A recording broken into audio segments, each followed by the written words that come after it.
Have you ever felt like your heart is weighed down? Like something is blocking you from fully connecting with Allah subhanahu wa ta'ala? Sometimes it's not just our actions that distance us from Allah subhanahu wa ta'ala. It's the unseen burdens within. Sins we haven't repented for. Habits we haven't broken. Distractions that pull us away. Today's supplication is a powerful plea in which we are asking Allah subhanahu wa ta'ala to purify our hearts, to remove the veils that keep us distant, to grant us sincerity in everything that we do, because true transformation begins from within. Let's explore how this dua can help us cleanse our hearts and deepen our connection with Allah subhanahu wa ta'ala. On day 11 of the holy month of Ramadan, we recite the following supplication. Allahumma habbib ilayya fihi al-ihsan, wa karrih ilayya fihi al-fusuqa wal-'isyan, wa harrim alayya fihi al-sakhata wal-niran, bi'awnika ya ghiyath al-mustaghithin. O God, make beloved to me in it virtue and kindness, and make despised to me in it immorality and disobedience, and bar me in it from your anger and fire, by your aid, O reliever of those imploring relief. In today's supplication, we're asking for something truly transformational, a change in our very nature. We don't just want to do good. We're asking Allah subhanahu wa ta'ala to make us love goodness and be naturally drawn to what pleases Him. At the same time, we are asking Him to instill within us a deep hatred for sin, not just to avoid it out of obligation, but to feel a genuine aversion to anything that distances us from God. This supplication speaks to three powerful themes. Pursuit of excellence in conduct, which means that we develop the best character and the best moral strength. Spiritual resilience, meaning staying strong and disciplined despite temptations. And understanding divine pleasure and displeasure. In other words, recognizing that every choice we make either brings us closer to or further away from Allah subhanahu wa ta'ala's mercy. We are now in the second third of the holy month of Ramadan, a stage of deeper reflection and spiritual refinement. In the first third, we recognized how distractions and worldly concerns distanced us from Allah subhanahu wa ta'ala. We took the first steps toward returning to God, refocusing our hearts and strengthening our connection. Now we must ask, how do we keep that connection alive? How do we ensure that we don't slip back into old habits after the holy month of Ramadan? This is the time for self-examination. Do we truly love what Allah subhanahu wa ta'ala loves? Or do we still find ourselves drawn to things that pull us away from God? Are we actively working to refine our character?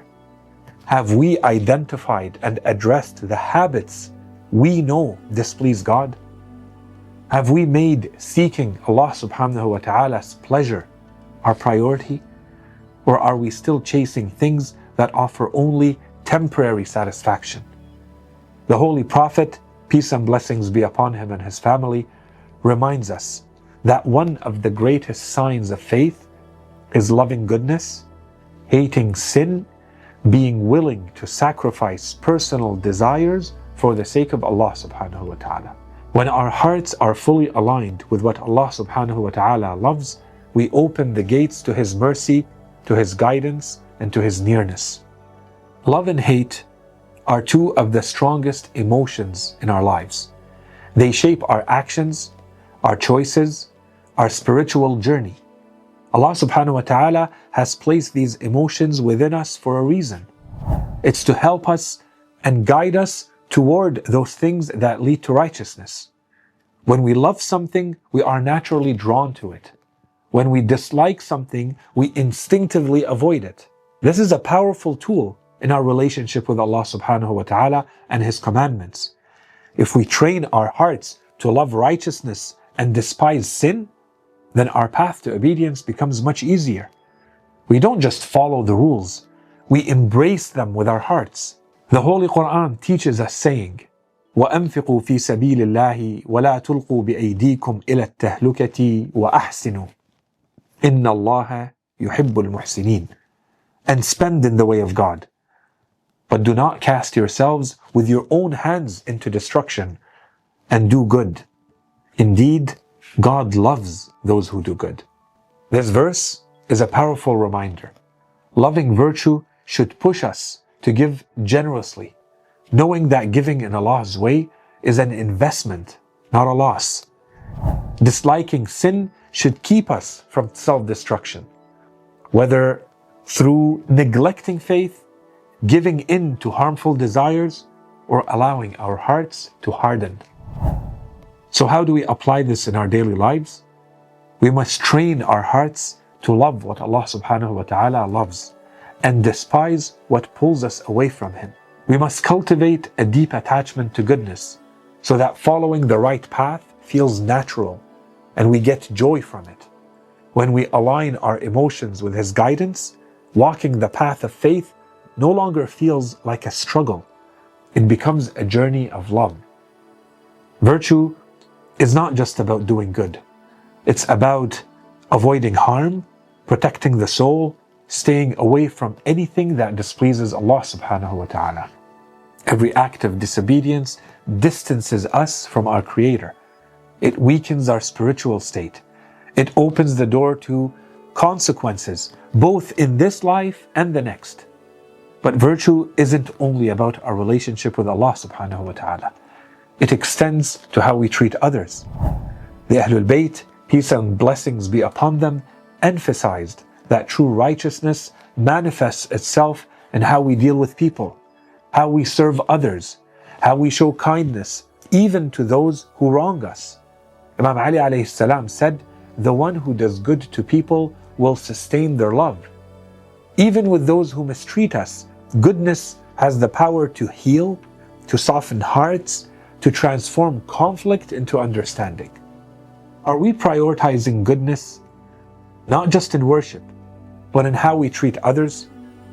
Are we striving to be a source of kindness and a source of mercy and peace, even in difficult situations?